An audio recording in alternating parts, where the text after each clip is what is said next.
après-midi ensoleillé, en pleine période d'hivernage, nous prenons la direction de Kédougou, à bord d'un bus qui a pris départ à quelques encablures du boulevard centenaire de Dakar. C'est parti pour alors défier 703 km de route.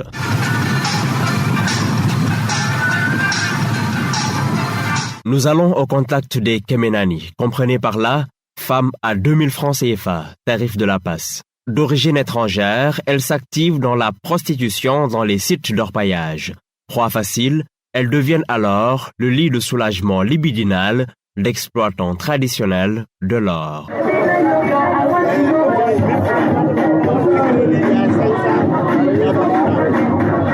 Il est 22h au Chandal Bar de Tinkoto, transformé en dancing par les prostituées étrangères de la zone pour fêter l'anniversaire d'une d'elles.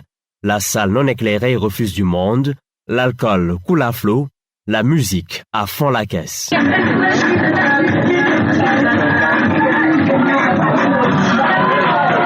L'heure est venue d'engager les discussions avec les Kemenani. L'écrasante majorité des filles de joie étrangères dans les sites d'orpaillage de Kédougou viennent du Nigeria.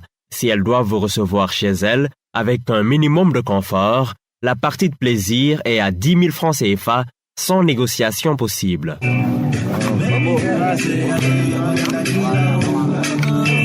Nous allons modifier leur voix et leur donner des noms d'emprunt pour les protéger.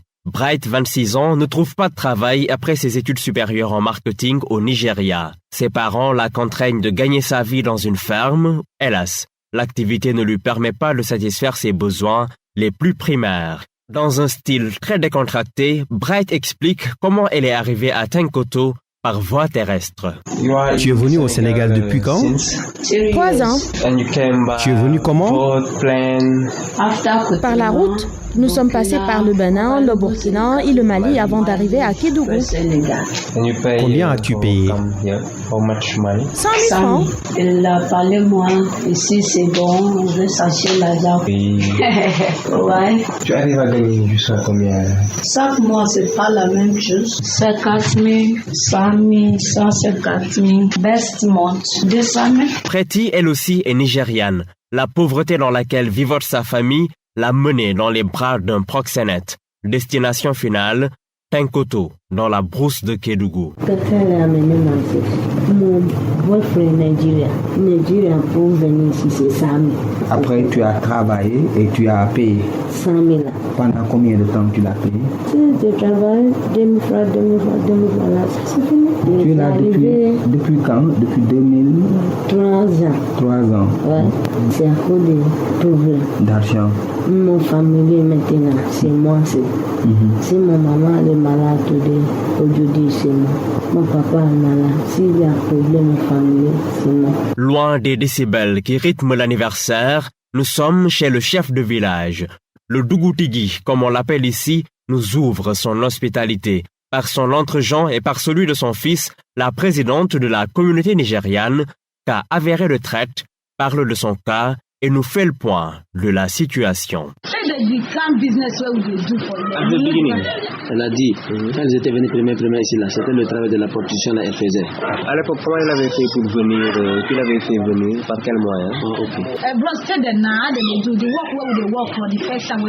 C'est une femme nigériane qui les connaissait depuis le Nigeria. Elle était première à venir ici.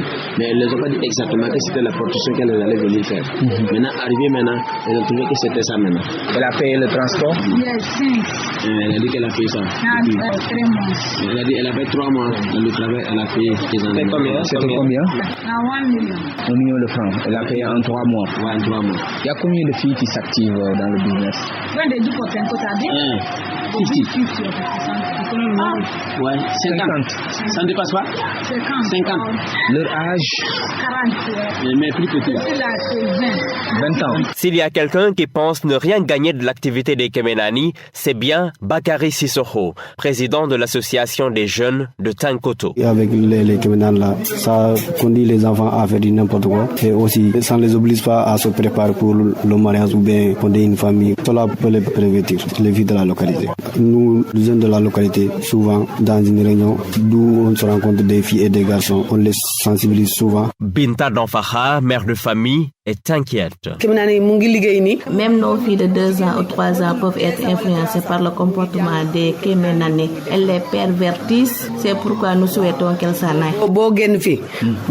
Mbaïsane est orpailleur, résident à Tinkoto. Ce tambouleman, chargé de faire respecter le règlement intérieur dans les djouras, les sites traditionnels d'orpaillage, a une perception mitigée des Kemenani. Cette prostitution, elle aide et elle nuit. Au niveau de nos communautés, il n'y a pas assez de femmes, alors qu'il y a une influence d'hommes durs qui viennent sur le terrain pour faire ce travail. Avec cette activité dure, les gens sont poussés à la sexualité. Donc s'il n'y a pas d'autres femmes qui doivent venir pour gérer cette sexualité au niveau de la société, donc les femmes mariées sont attaquées. Donc il y a des conflits entre les autochtones habitants mariés du village et les étrangers qui viennent travailler. Cependant, dans la mesure où on est là, on se développe, on est là avec nos femmes et nos enfants, il entraîne nos enfants dans ce sens aussi. La présence des Kemenani à Tinkoto inquiète aussi l'autorité locale. Bambo Sissoko, le chef de village, craint pour la sécurité de ses administrés. Bon, il y a des problèmes là. Ça ne peut pas prospérer. La prostitution forcée là ne peut pas prospérer ici actuellement. Oui,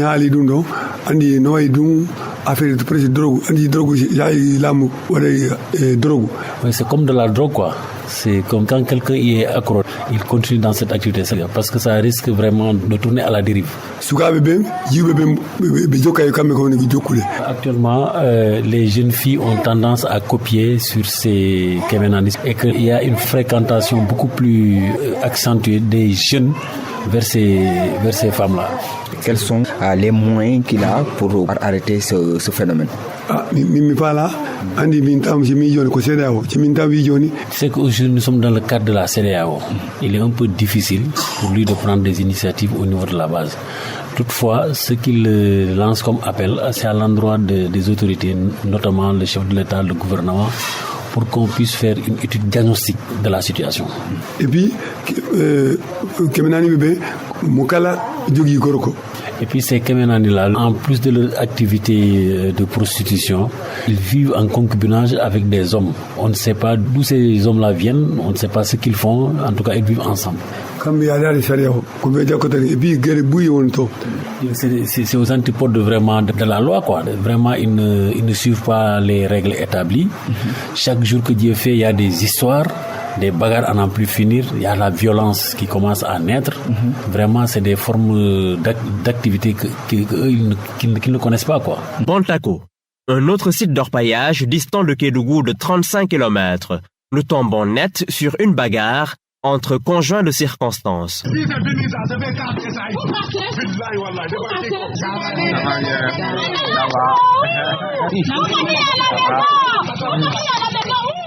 Bienvenue dans un quartier spontané où vivent des adeptes du plus vieux métier du monde, des scènes banales au vu de leur fréquence, nous dit-on. C'est là-bas, moi, j'ai payé ma patron 1 million 100 000. Tu as payé 1 million 100 000. Et au début, on t'avait dit que tu allais en France.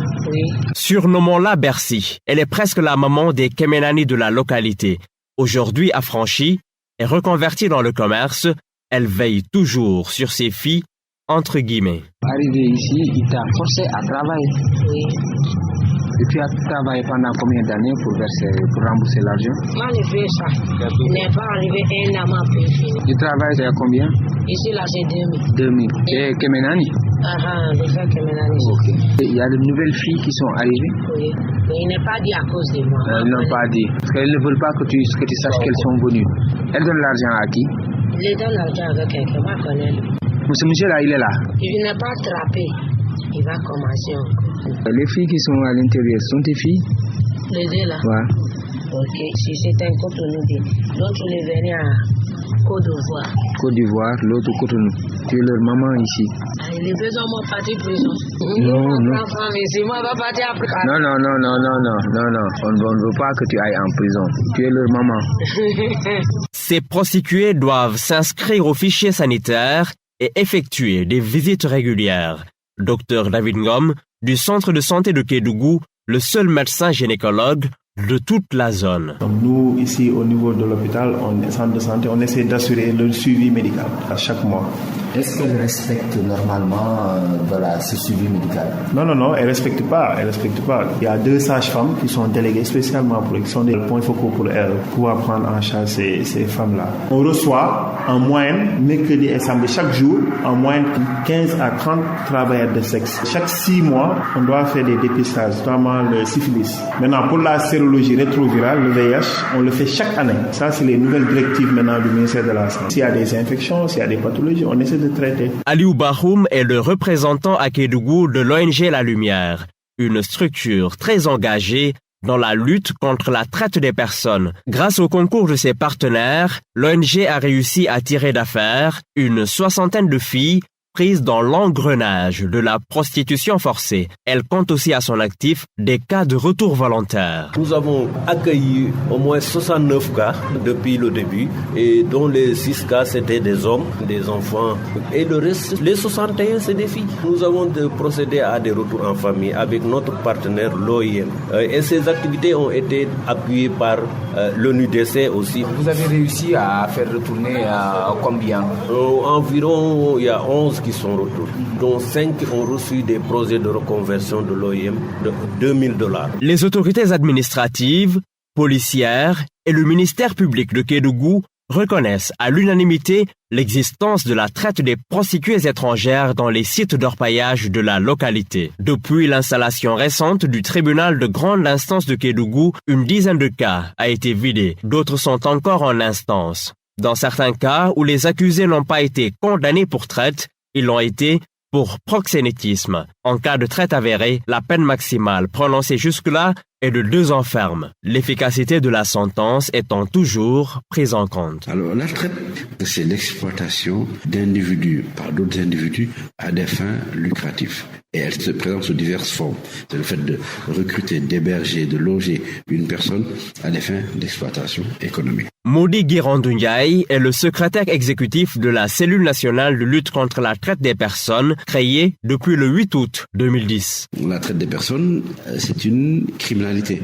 La criminalité, elle ne se négocie pas, on la combat. Donc, il faut un travail de sensibilisation, d'information, mais qui est encore insuffisant puisque, au bout du compte de l'exploitation sexuelle de ces jeunes filles, dans ce cas-là, il y a de l'argent.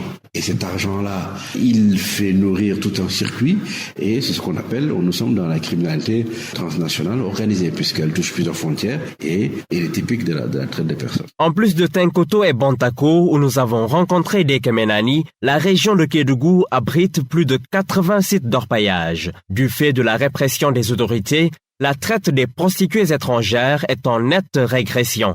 Nos interlocutrices ont-elles été franches avec nous? Sont-elles toujours dans le réseau de la prostitution forcée? Ne protègent-elles pas d'éventuels passeurs? Autant d'interrogations que nous avons à la fin de notre enquête. Business du sexe à Bantako et Tenkoto dans la région de Kédougou. Silence, c'est la traite. Un grand reportage de Naté Diop et Jean-Paul Nour, mixage Lamine Sow, avec le soutien de France Terre d'Asile dans le cadre du projet Récoltea, financé par l'Union européenne.